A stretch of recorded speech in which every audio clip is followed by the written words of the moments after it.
कई बार ऐसा होता है जब हम किसी निर्णय को लेने से डरते हैं। उदाहरण स्वरूप, जैसे मैं अभी रेलवे की परीक्षा की तैयारी कर रहा हूँ, लेकिन मैं नियमित रूप से प्रतिदिन नहीं पढ़ पाता हूँ। कई बार ऐसा लगता है मानो मैं परीक्षा निकाल पाऊँगा कि नहीं, और यही सोचकर मैं उतना समय अपनी पढ़ाई पर नहीं दे पाता हूँ।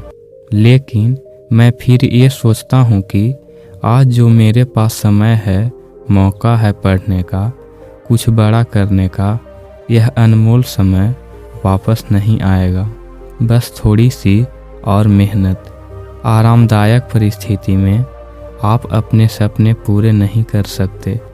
इसके पीछे एक बहुत बड़ा कारण है, और आज यही कारण आप इस कहानी के माध्यम से जानेंगे, जो आपको सफल बनाने में मदद करेंगी। एक बच्चा अपने पिता से पूछता है, पापा, आखिर महान शब्द का मतलब क्या होता है?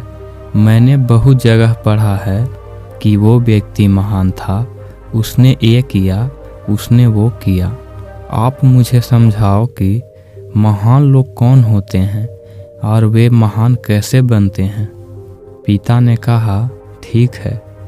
पिता ने बेटे को महान शब्द का अर्थ समझाने की एक तरकीब सोची। उसने बेटे से कहा, चलो 2 पौधे लेकर आते हैं, एक को घर के अंदर लगा देते हैं और दूसरे को घर के बाहर।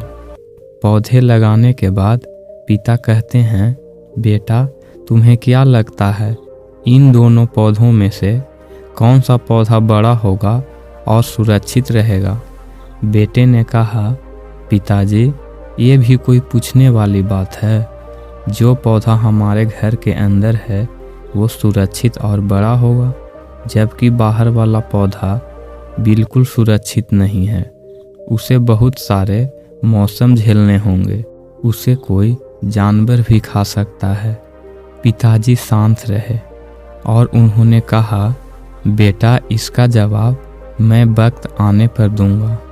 बेटा पढ़ाई करने 4 सालों के लिए बाहर चला जाता है, और जब वापस आता है तो घर के अंदर के पौधे को देखकर कहता है, पापा, मैंने कहा था ना, इस पौधे को कुछ नहीं होगा, ये सुरक्षित रहेगा। पिता मुस्कुराए और उन्होंने कहा, बेटा, जरा बाहर जाकर उस दूसरे पौधे को देखकर आओ। बेटा जब बाहर जाकर देखता है तो एक बहुत बड़ा पेड़ वहाँ पर होता है। बेटे को यकीन नहीं हो रहा होता कि आखिर वो इतना बड़ा कैसे हो गया, जबकि घर के अंदर का पौधा तो इससे 100 गुना छोटा है। पिता बेटे को समझाते हैं, बेटा, यह पौधा इतना बड़ा पेड़ इसलिए बन पाया क्योंकि इसने हर मौसम का सामना किया, हजारों मुश्किलों से लड़ा है, लेकिन अंदर का पौधा सुरक्षित होने की वजह से न ही उसने कोई मौसम का सामना किया और ना ही उसे ठीक तरह से धूप मिली।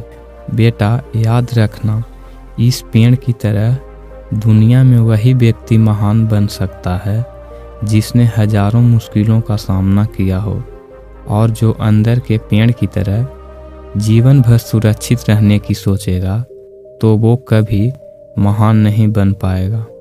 दोस्तों, इस कहानी से यही सीख मिलती है कि आप कोई काम में फेल हो जाते हैं तो दुखी हो जाते हो। आप ये नहीं सोचते कि आखिर उस काम में चूक कहाँ हुई है, ताकि आप उस चूक को सुधार सको।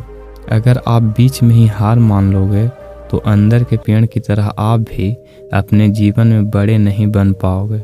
महान लोग महान बनने से पहले बहुत बार फेल हुए हैं, इसके बाद ही वे महान बन पाए हैं।